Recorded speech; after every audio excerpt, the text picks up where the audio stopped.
Welcome to treasure true ட்ரீல்ஸ். இன்னையோட recipe வந்து பார்த்திங்கன்னா கருவேப்பிலை சிக்கன் தான்.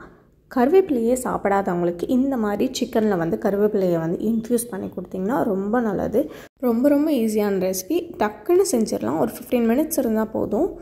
ஒரு கடாய் எடுத்துக்கோங்க, நல்லா அகலமான கடாய் வந்து யூஸ் பண்ணிக்கோங்க. 2 டேபிள் ஸ்பூன் அளவுக்கு தனியா வந்து எடுத்துக்கோங்க. இதில் எல்லாமே நம்ம வந்து ட்ரை ரோஸ்ட் தான் பண்ண போகிறோம்.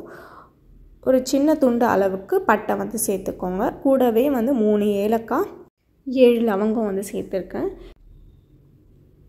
இது கூடவே 1.5 டீஸ்பூன் அளவுக்கு சீரகம், 3 இனுக்கு அளவுக்கு வந்து கருவேப்பிலை வந்து சேர்த்துருக்கேன். இது நல்லா பெரிய கருவேப்பிலைன்றதுனால நான் வந்து 3 சேர்த்துருக்கேன். உங்களுக்கு தேவைப்பட்டால் நீங்கள் 1 கப் அளவு கூட சேர்த்துக்கலாம். 1 டீஸ்பூன் அளவுக்கு சோம்பு, 2 டேபிள் ஸ்பூன் அளவுக்கு மிளகு வந்து சேர்த்துருக்கேன். கூடவே வந்து 7லேருந்து 8 காஞ்ச மிளகாய் வந்து சேர்த்துக்கோங்க. இது நல்லா வந்து ரோஸ்ட் பண்ணி எடுத்துக்கணும். ஒரு கருவேப்பிலை எடுத்து இந்த மாதிரி உடச்சி பார்த்தா நல்லா பொடி ஆகணும். அந்த ஸ்டேஜ் வர வரைக்கும் நல்லா வந்து வறுத்து எடுத்துக்கோங்க. எதையும் தீச்சிடாதீங்க. நல்லா இது ஒரு பெரிய பிளேட்லேயும் இதையும் ட்ரான்ஸ்ஃபர் பண்ணி ஆற விட்டுருங்க. இது வந்து நல்லா ஆறினதுக்கப்புறமா மிக்ஸி ஜாரில் போட்டு நல்லா இதை வந்து பவுடராக வந்து ரெடி பண்ணி எடுத்து வச்சுக்கணும். 2லேருந்து 3 டேபிள் ஸ்பூன் அளவுக்கு எண்ணெய் வந்து சேர்த்துக்கோங்க. நான் இன்றைக்கி நல்லெண்ணெய் தான் வந்து யூஸ் பண்ணியிருக்கேன். தாளிப்புக்கு வந்து கடுகு சேர்த்துக்கலாம். அப்படி இல்லைனா நீங்கள் வந்து பூண்டு கூட வந்து சேர்த்து தாளிச்சிக்கலாம். கடுகு வந்து 1 டீஸ்பூன் அளவுக்கு கடுகு, சீரகமும் 1 டீஸ்பூன். நல்லா இது ரெண்டுமே வந்து பொரிஞ்சு வந்து வரணும். பொரிஞ்சு வந்ததுக்கப்புறமா கூடவே கொஞ்சமாக வந்து கருவேப்பிலையும் வந்து சேர்த்துக்கோங்க. இது எல்லாத்தையும் சேர்த்துட்டு நல்லா ஒரு வாட்டி வதக்கி விட்டுக்கோங்க. இது ரெண்டுமே நல்லா வந்து வதங்கி வரணும். இந்த ஸ்டேஜில் வந்து 2 வெங்காயம் வந்து நல்லா ஃபைனாக வந்து சாப் பண்ணி வச்சுருக்கேன். வெட்டி வச்சுருக்க 2 வெங்காயத்தையும் வந்து நல்லா சேர்த்துக்கலாம். சேர்த்துட்டு நல்லா இதை வந்து ரோஸ்ட் பண்ணி எடுத்துக்கணும். இது நல்லா கோல்டன் ப்ரௌன் ஆகிற வரைக்கும் இதை வந்து ரோஸ்ட் பண்ணணும். ஓரளவுக்கு வெங்காயம் வந்து கலர் மாறினதுக்கப்புறமே காரத்துக்கு வந்து 4 பச்சை மிளகா அளவுக்கு சேர்த்துருக்கேன். இது காரத்துக்கு இது ஒன்று தான் நம்ம இதில் சேர்க்குறோம். மிளகாத்தூள் எதுவுமே நம்ம சேர்க்கலை. இது இல்லாமல் நம்ம அரைச்சி வச்சுருக்க மசாலாவும் நம்ம இதில் வந்து சேர்க்க போகிறோம்.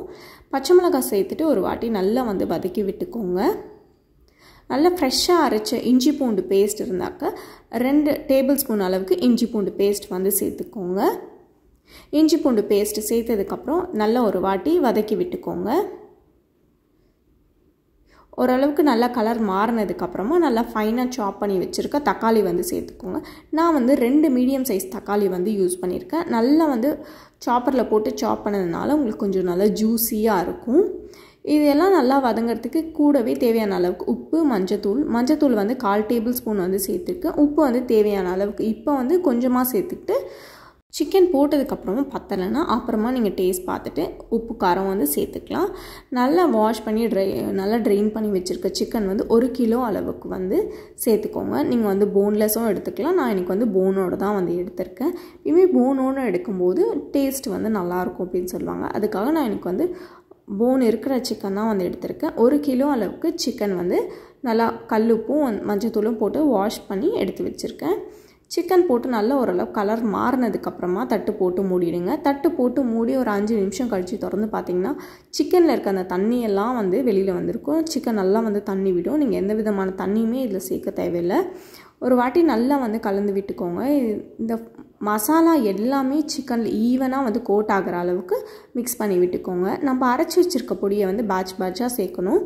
இப்போ நான் வந்து 1 டேபிள் ஸ்பூன் அளவுக்கு பொடி வந்து சேர்த்துருக்கேன். பொடியை சேர்த்ததுக்கப்புறமா ஒரு 2லேருந்து 3 நிமிஷம் போல் நல்லா அது வந்து கொதித்து நல்லா அது வந்து வதங்கி வரணும். ஓரளவுக்கு தண்ணியும் வந்து குறைஞ்சிரும். இந்த ஸ்டேஜில் திரும்பி 1 டேபிள் ஸ்பூன் அளவுக்கு பொடியை வந்து சேர்த்துக்கலாம். இந்த பொடியை உங்கள் காரத்துக்கு ஏற்ற மாதிரி சேர்த்துக்கோங்க. நான் மொத்தமாக வந்து 3 டேபிள் ஸ்பூன் அளவுக்கு பொடி வந்து சேர்த்துருக்கேன். இந்த பொடி வந்து ஏதாவது உங்களுக்கு பேலன்ஸ் ஏதாவது இருந்ததுன்னா நல்லா ஒரு ஏர்டைட் கண்டெய்னராக பார்த்து நீங்கள் ஸ்டோர் பண்ணி எடுத்து ஃப்ரிட்ஜில் வந்து வச்சுக்கோங்க. 1 மந்த் வரைக்கும் தாராளமாக வந்து தாங்கும். பொடியை சேர்த்ததுக்கப்புறம் நல்லா வந்து கலரி விடுங்க. நல்லா வந்து ஈவனாக வந்து எல்லா இடத்துலையுமே வந்து கோட் ஆகும்.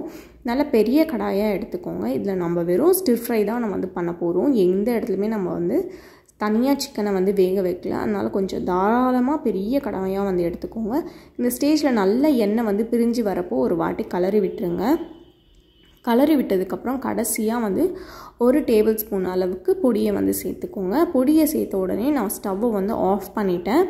ஸ்டவ் ஆஃப் பண்ணிவிட்டு அந்த ஃப்ளேவர் வந்து இருக்கணுன்றதுக்காக அப்படியே வந்து கலரி விட்டுக்கோங்க.